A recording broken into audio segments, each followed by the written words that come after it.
Muchas gracias a Manolo Orozco, que es un héroe en los nuevos sistemas generados en Granada.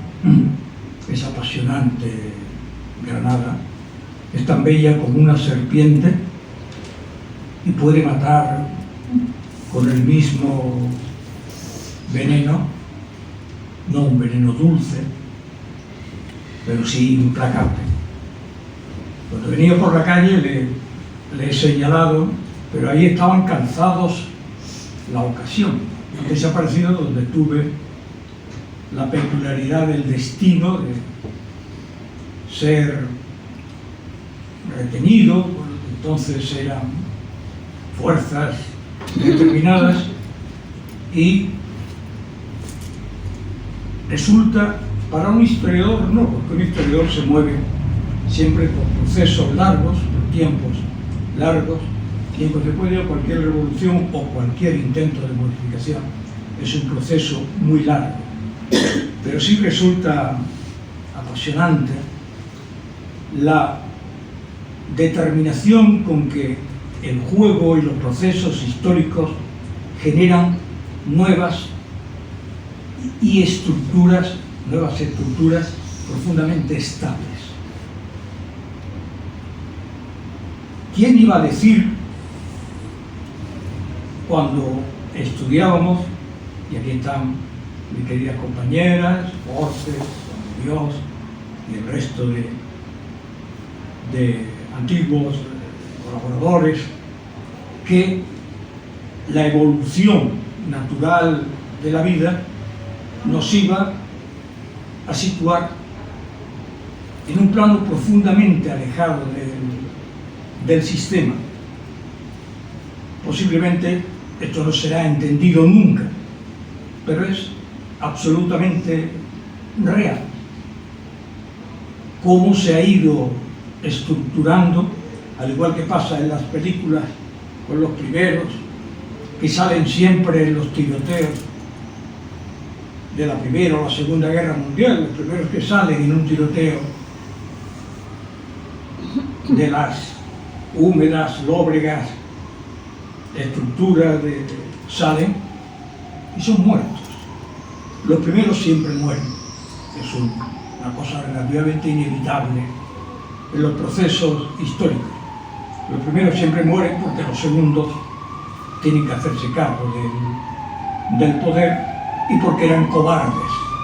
Y entonces los cobardes son los grandes triunfadores en el mundo, porque resulta prácticamente inevitable que las tendencias, si se quiere, extremas, rodeadas de cierta pureza, llamémosle ingenuidad, están llamadas prácticamente a ser molestas.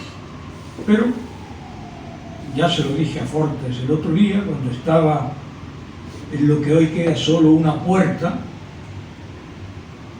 y leía el periódico Ideal, donde se le daba el premio García Lorca a Álvaro Salvador, que teóricamente era del sindicato.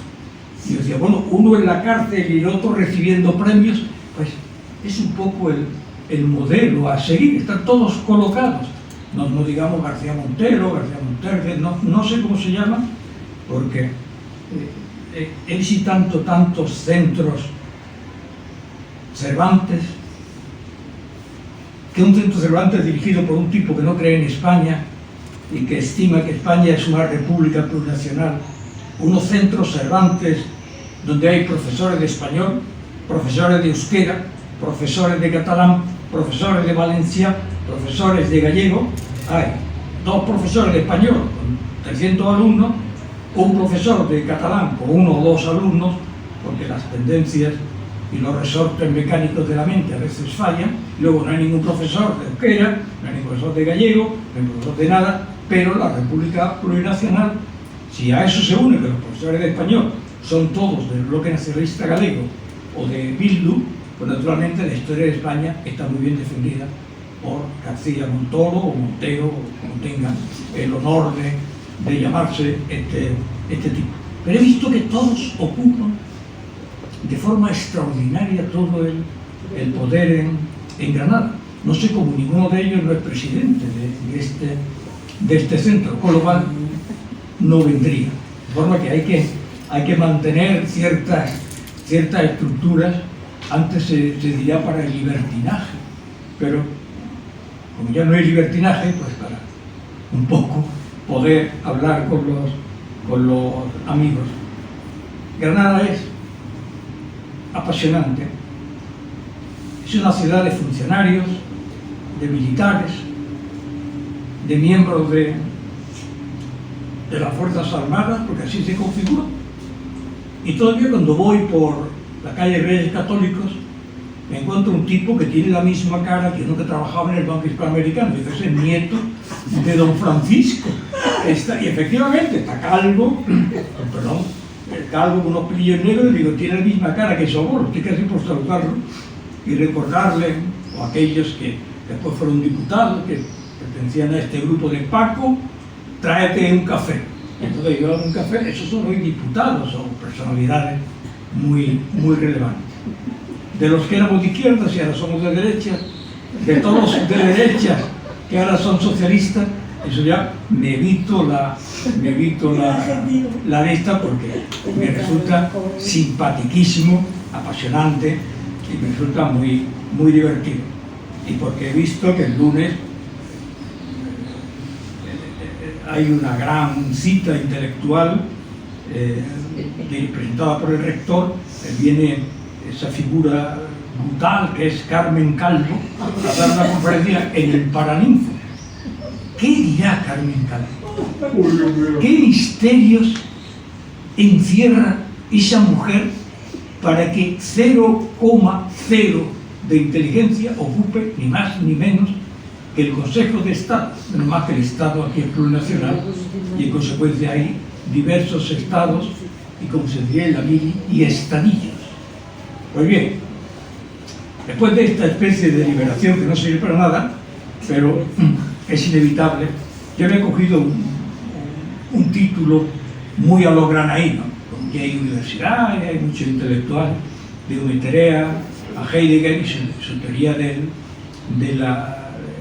zapato, porque el zapato es igual que cuando desaparece la materia y la forma, para elaborarse todo a la forma, cuando la esencia desaparece, para establecer las apariencias, cuando la verdad se convierte en posverdad, como cuando decía Heidegger, el martillo no es sino el uso que se le dé, por lo cual un zapato puede servir para poner una puntilla. No sé si puntilla se dice en Granada, no sé si en otro sitio se dice puntilla, pero una puntilla. En consecuencia, nada es verdad, todo es apariencia.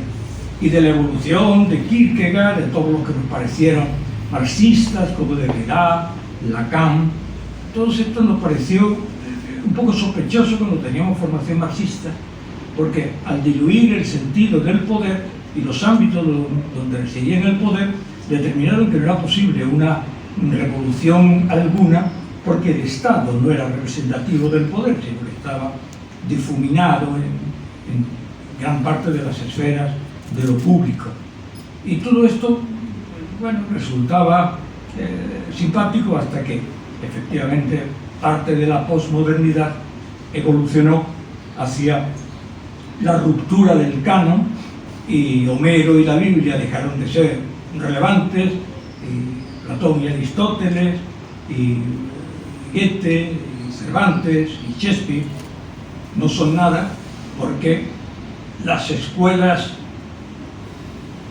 feministas y las escuelas del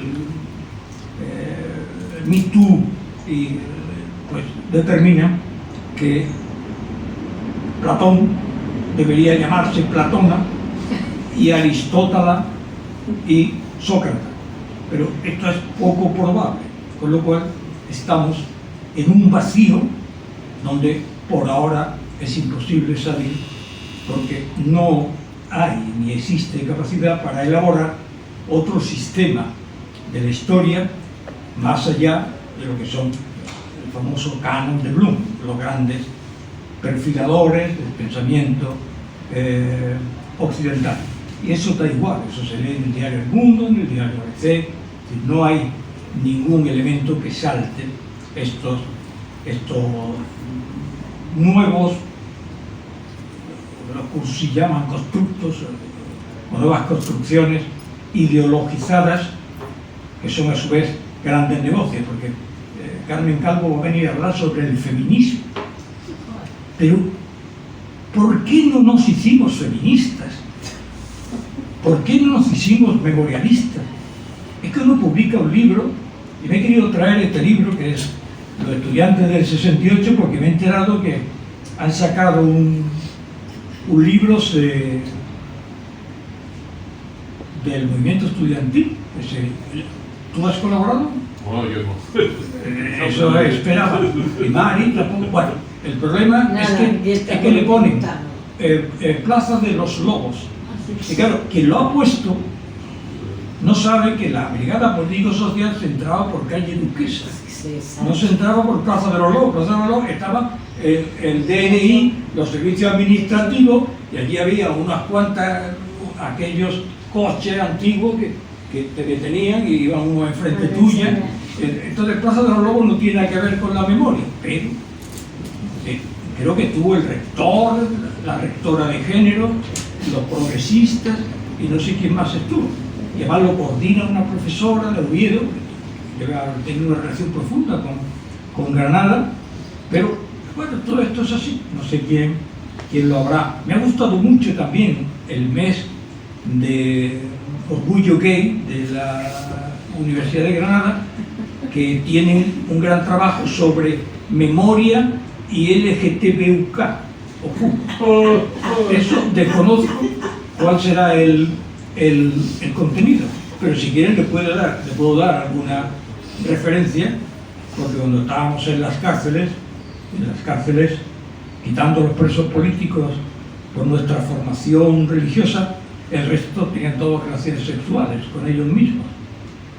Cuando entraba uno jovencito, iba en lampiña o sin barba, y cuando entré en Teruel, lo primero que vi fue...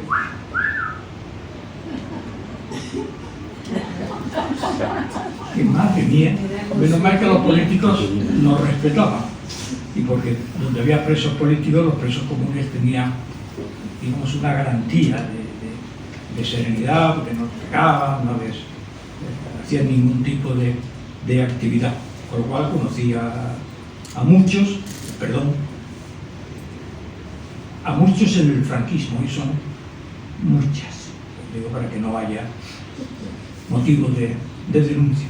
Pues todo esto visto con la originalidad del que ha tenido una vida intensa y sigue siendo feliz, pero como tantos condenados a la nada, y resulta especialmente simpático, se lo dije el otro día a Fortes, por teléfono, digo, la estructura de Granada son todos del PSOE o parecidos, pero esta misma estructura en Málaga son todos del PP. Si los de Málaga del PP estuvieran aquí, serían todos del PSOE. Si los del PSOE de aquí estuvieran todos en Málaga, serían todos del PP. Es maravilloso la reconversión ideológica siempre que se ocupen puestos. Eso de colócanos y las redes clientelares, desde Natalio Rivas a los dirigentes granadinos de actualidad, solo hay una diferencia. Y es que Natalio Rivas y otros eran gente muy culta, era gente muy preparada. Incluso entre Pérez Serrabona y no sé cómo se llama, la actual, parece muy buena muchacha. Se dice así, en Granada, es buena muchacha, sí. Parece buena muchacha. Entonces, todo esto es así, pero ¿por qué no nos preguntamos qué es en España? Es eso lo que existe. No existe nada más. Entonces existe lo que es un tipo que da un golpe de estado permanente y lo observamos. Bien, es cierto que la derecha histórica ha tenido siempre el ejército como instrumento. Cuando han tenido que organizarse, no ha ocurrido ni como el Partido Popular en Italia, como el Centrum en Alemania. Aquí todos tenían a sus ejércitos. Después ya cuando hay que organizarse, pues naturalmente no tienen capacidad de organización. Y el otro día felicité a una concejala en un pueblo que le dijo a los del PSOE: no le tenemos miedo. Entonces la felicité, digo, pero no lo grabes porque como te escuchen en tu partido te expulsan. Digo, ten cuidado porque esa agresividad contra el PSOE es muy molesta. Digo, ten cuidado que la vida es... Y el resto, bueno, sobrevivimos, nos encontramos y por suerte nos queremos. Hay mucha gente a la que se quiere y eso te sitúa en un punto de la vida que te permite continuar. Hay dos elementos claves en la denominada memoria democrática. Como he sabido, la memoria fue usada, sobre todo cuando inevitablemente, es verdad, hubo que modificar los objetos de conocimiento de la historia. Como nosotros estudiamos hasta la Primera Guerra Mundial, no entramos, yo creo que no llegamos ni a la Revolución del 68 en la historia de España, y claro, había que abrir nuevas vías de información, la secretariado, el movimiento obrero. ¿A quién se le ocurría, como a mí, escribir mi tesina sobre una historia de mujeres, que fue la huelga de las tejedoras de la industria malagueña? Y es que he tenido malas tendencias toda mi vida. ¿A quién se le ocurriría escribir en el 79 sobre la guerra civil, cuando el secretario de Estado para la Memoria y todos ellos estaban, los de Granada estaban con los campesinos del principio del 19, y el actual secretario de Estado para la Memoria estaba en Salmerón, en los republicanos por la guerra civil, en los años 76-77? Era tremendamente complicado, porque cuando llegabas a los archivos de Salamanca estaba la Guardia Civil, te decía, ¡cabo de guardia! Y entonces tú subías y te daban los documentos, siempre muy amables, pero no había ni fotocopia. Iban con 27 cajas a fotocopiar a la Facultad de Derecho, iba al despacho del pobre Tomás y Valiente, al que después asesinaron los colaboradores del actual gobierno. Pues bien, la memoria era un instrumento técnico de la metodología. Es decir, cuando había que completar alguna información, se recurría a la historia oral, se recurría a la técnica de grabaciones, de consultas, de charlas, porque a partir de esa se podía obtener algo más vivo que las fuentes escritas. Pero claro, la peculiaridad de la memoria es el carácter individual de la misma. El cambiar de una mera técnica menor de la metodología de la historia se ha pasado a un concepto epistemológico, que ya no existe la historia, sino la memoria. Y entonces está la memoria de Agripina, todo el mundo se acuerda perfectamente de Agripina, Alejandro Magno, y la memoria de Grecia, todo el mundo está perfectamente identificado, paseando por las turbias calles o por los pozos negros de Roma. Todo esto está perfectamente identificado. Si a la memoria se le une el género y se aplica de manera legal, estamos ante un modelo soviético. La historia en España se pretende que sea igual que en la Unión Soviética, una historia oficial. ¿Qué pasa con la ley de memoria? Es que la ley de memoria sobra. Ya la historia se ha hecho y se hará siempre bajo unas premisas en las que la obligación de orientar es como el Reich. El Reich no duró 1000 años y estos no van a durar 1000 años. No porque la oposición se imponga, porque la oposición será lo que ellos digan, sino sencillamente porque aquello que llamaba Mao el sistema de las contradicciones, siempre hay contradicciones. Aunque hay que reconocer que son unos militantes extraordinarios, entre otras cosas porque nadie puede hablar del otro, porque todo el mundo tiene su propia historia, y eso es apasionante porque esto se mantiene. Y además porque la mafia siempre paga su factura, siempre paga su factura. Pero están ustedes años retirados, no se preocupen que lo vean este. Tranquila. Y ahora la oposición, la Junta, el bachiller Juanma Moreno, que hizo el bachiller superior, te va a pedir perdón y vamos a ser felices porque, hombre, la vida es corta. ¿Para qué nos vamos a meter en ningún lío? Pues bien, la memoria se ha transformado en una versión epistemológica y filosófica de la interpretación del mundo y de la vida. ¿Qué ocurre con la memoria? En primer lugar, que depende de los procedimientos administrativos de quien la fomenta. Es decir, yo llevo 30 años pidiendo que se constituya, al igual que los modelos franceses, un centro de estudios donde debían estar historiadores, arqueólogos y forenses para el tema de las fosas, para ir sacando todos los estudios pormenorizados donde existen cosas para recuperarlas, pero como un elemento esencial del Estado, de la sociedad, de la reconciliación nacional, no de ninguna otra cosa. Es decir, sería prácticamente inimaginable no reconocer que hubo una guerra civil. Después de la guerra civil hubo un largo proceso y se devino por parte de todos, como ocurre en las guerras. En las guerras, quienes quieren menos guerras son los militares, porque están al frente y son los que van a morir. Pues aquellos que tuvimos ciertas complejas situaciones en la transición, sabemos que es necesario llegar a un proceso de reconciliación. Pero súbitamente e inteligentemente el antifranquismo se ha convertido en una ideología que va a pervivir más de un siglo. Es decir, las elecciones se ganan sencillamente con una actitud antifranquista. Con eso se ganan las elecciones.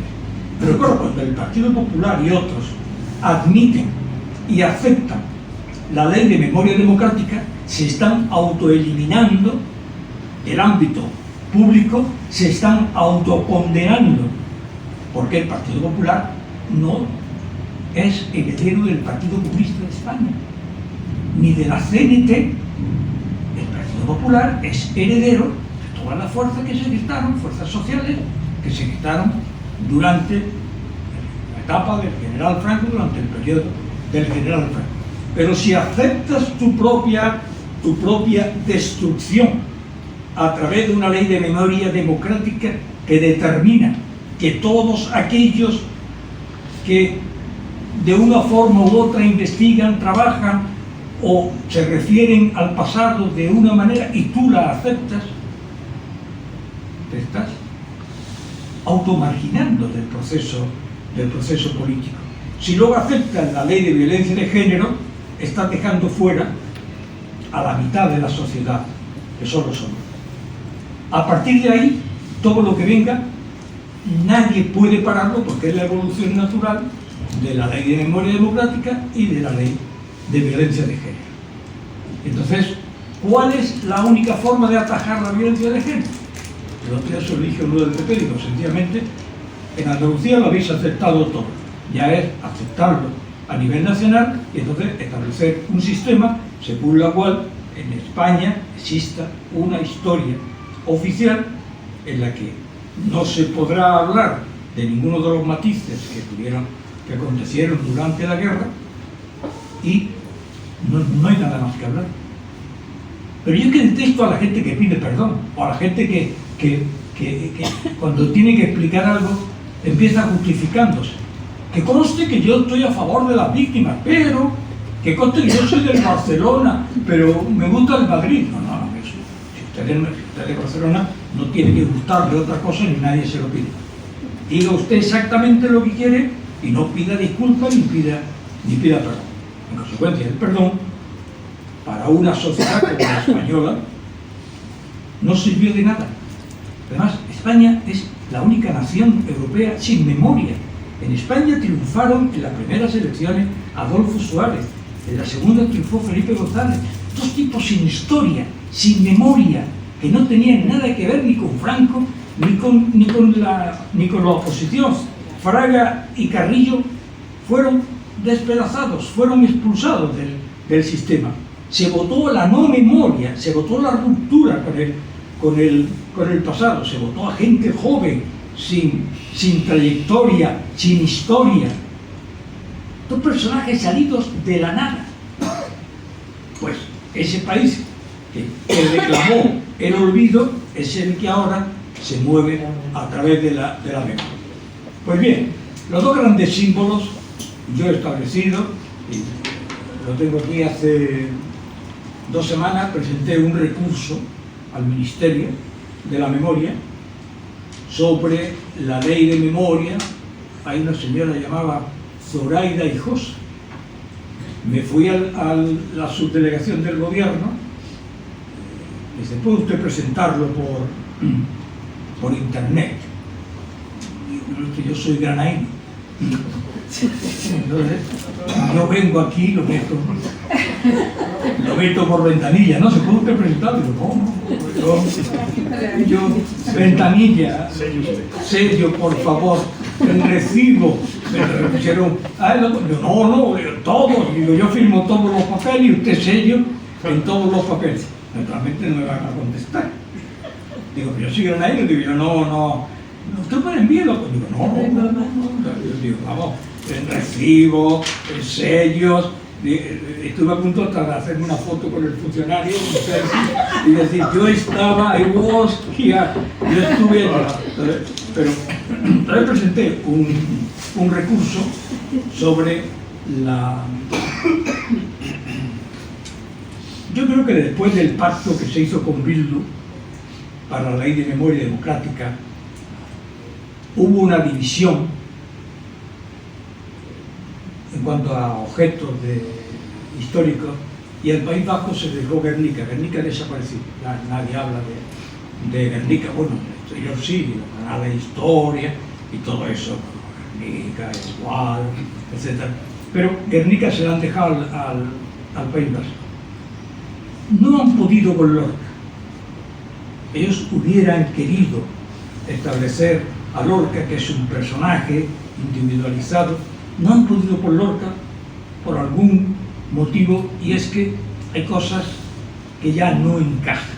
No ya los libros de Fortes, sino los que vivimos aquí. A mí me contaba mucho mi tío Pepe, el padre de mi primo aquí presente,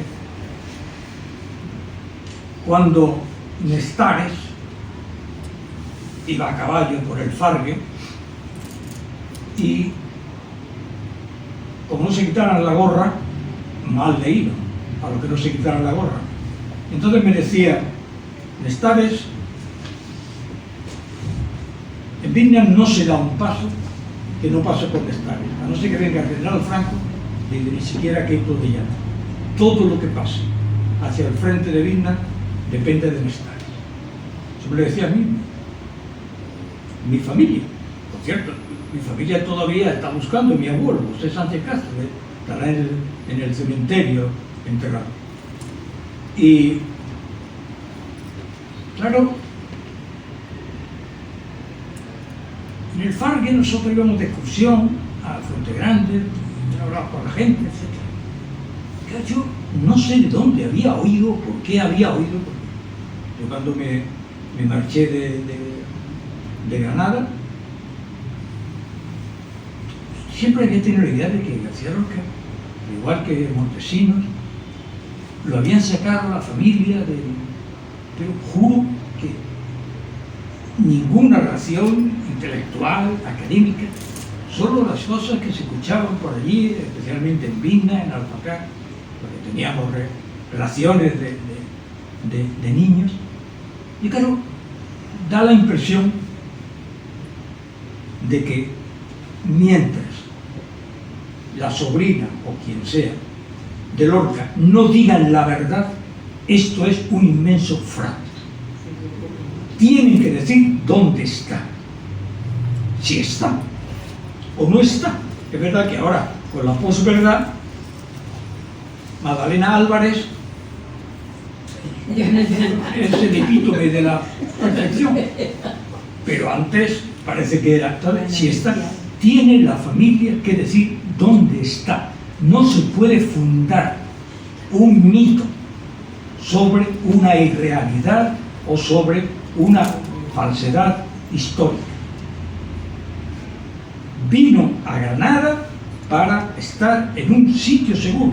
Entonces me da la impresión que Lorca no han podido. Entonces el gobierno ha decidido construir sobre Málaga toda la imaginería de lo que es el nuevo sistema oficial y simbólico de la memoria democrática. No quiero ser altanero, pero creo que se han encontrado con un tipo bastante hostil. Y claro, el tipo bastante hostil, yo algunas veces que he hablado, el PSOE, por supuesto que no hablo, he hecho mano a la cartera, nunca. Pero algunas veces con el PP, le digo, mira, ¿por qué no habéis dado un cargo?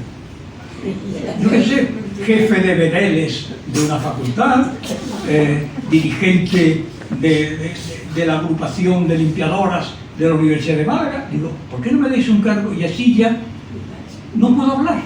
Y tenemos...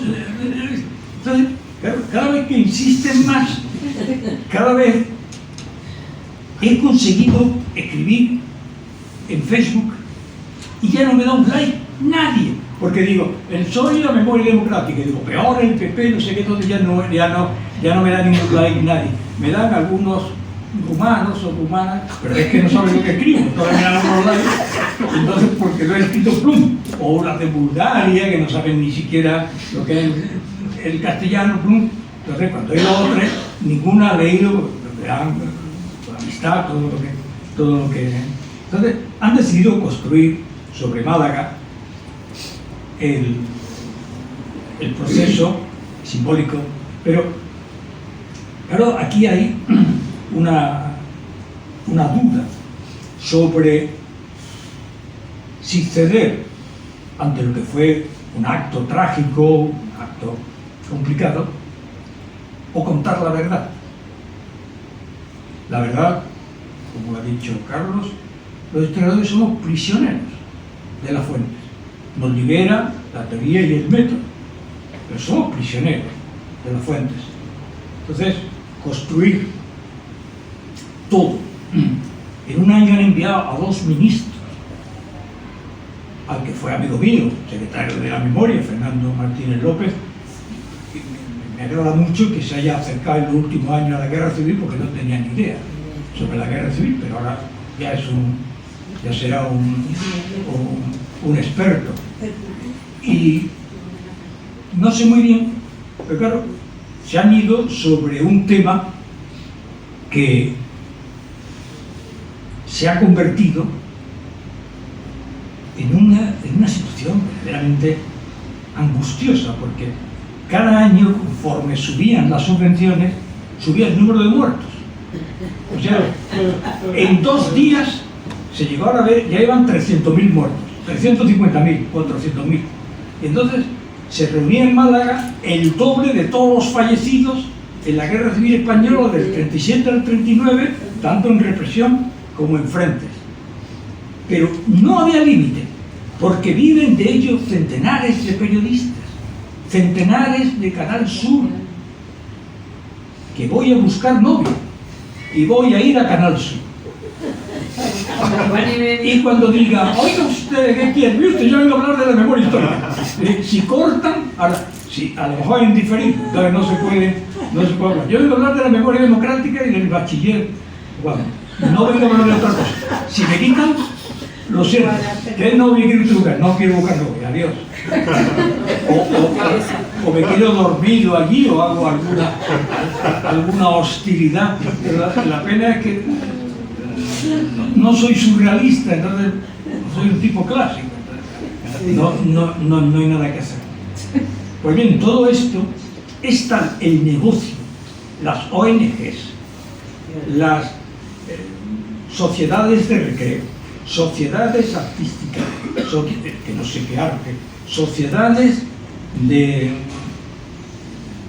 como el PNV, de excursionistas, todas estas actividades resulta prácticamente imposible. Además, aquí escribes algo y usted es un fascista.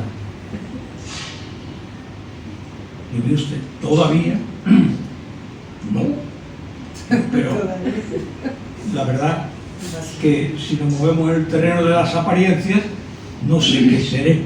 Digo, pero me temo que por ahí no va usted. Digo, no. Pero claro, yo cuando presento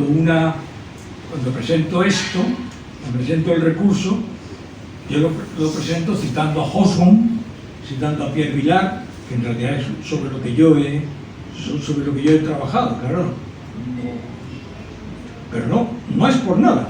O sea, cualquier obra que merezca, pero he sido formado, hemos sido gramsciano, hemos sido todo esto, y pues, lógicamente hay una base, no somos de formación liberal, hemos aprendido de Hayek y de todo, pero somos de esta formación de la que hemos ido desprendiendo alguna. Claro, no van a decir, cita aquí a Ricardo de la Cierva y a Le Pen, no pueden decirlo. Entonces, pero ahora tengo que protestar y pedir que me den el silencio administrativo, porque al parecer tiene que contestarte.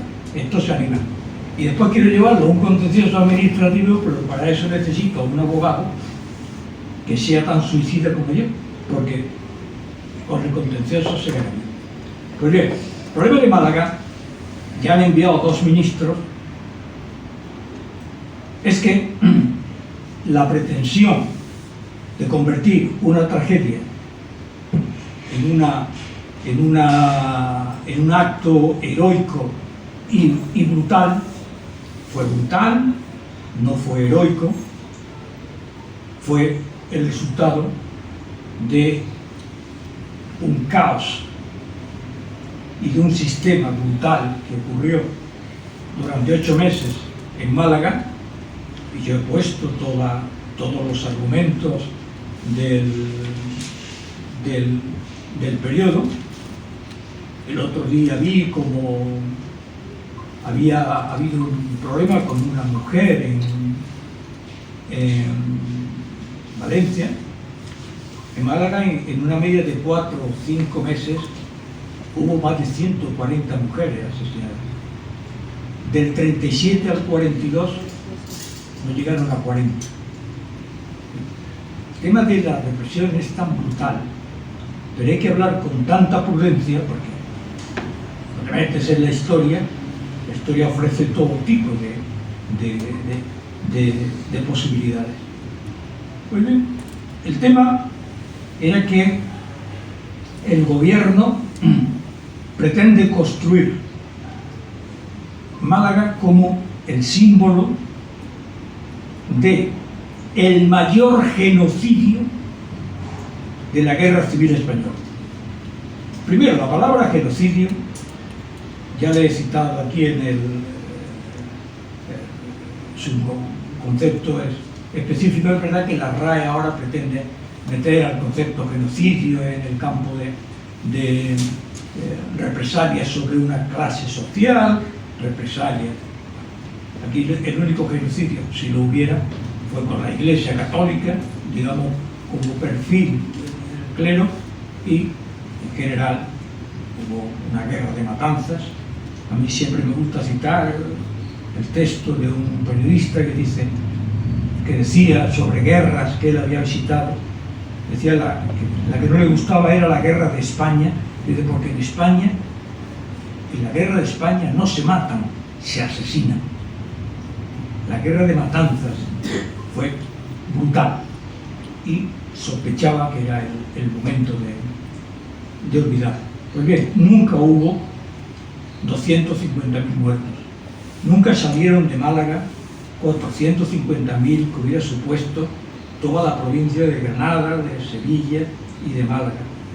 Fue una traición por parte de las autoridades del Frente Popular unidos al representante de la Cominter, el coronel Kremen.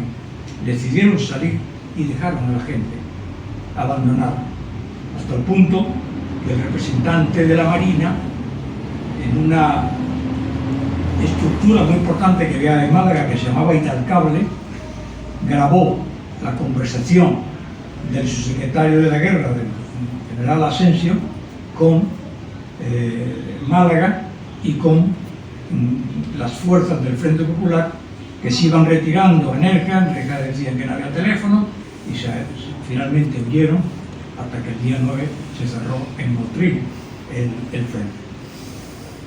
He explicado de forma detenida el papel del Canarias, del Baleares, de la Marina, por exclusión.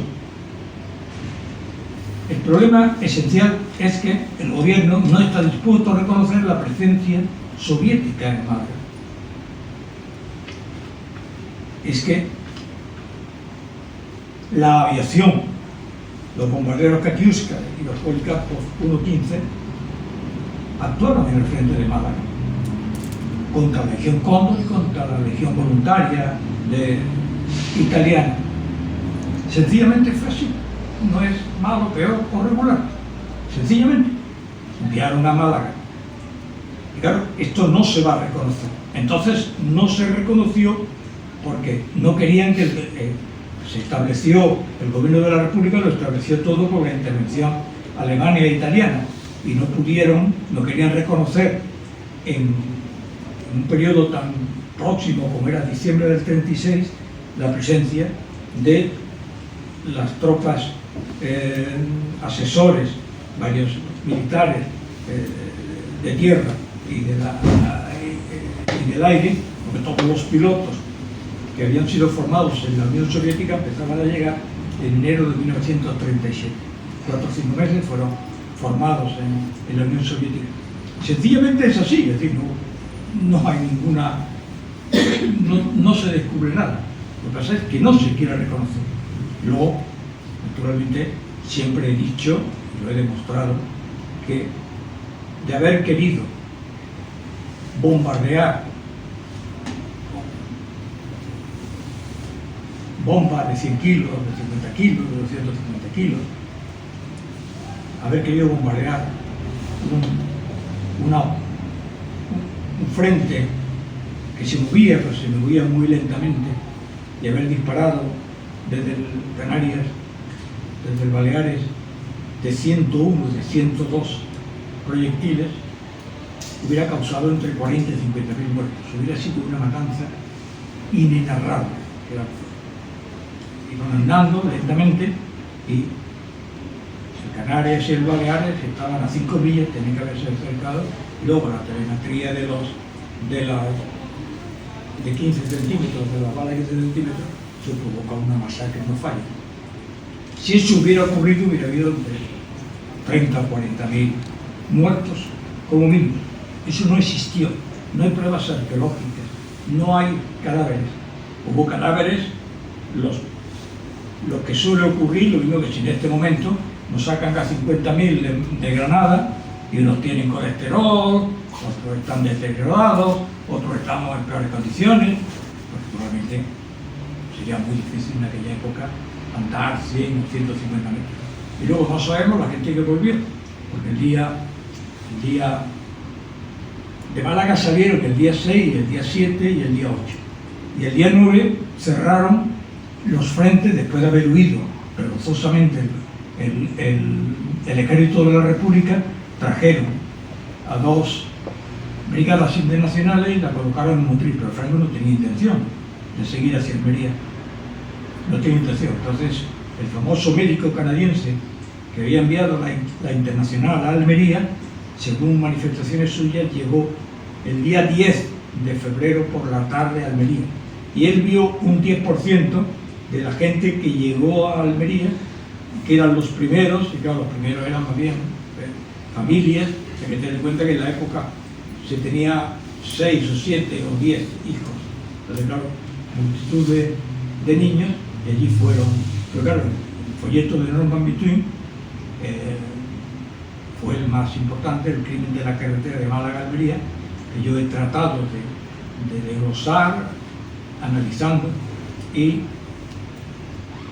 no sale sencillamente las cuentas y los porcentajes y todo eso no sale. Entonces, he reclamado la verdad, o al menos una parte de la verdad, o he reclamado lo que se puede demostrar con los documentos oficiales de la República, con el procedimiento que son 5.000 folios, procedimiento del Tribunal Supremo de la República, no de los archivos togados militares ni de los archivos de los consejos de guerra. Y ahí se ve claramente el desastre, el desorden.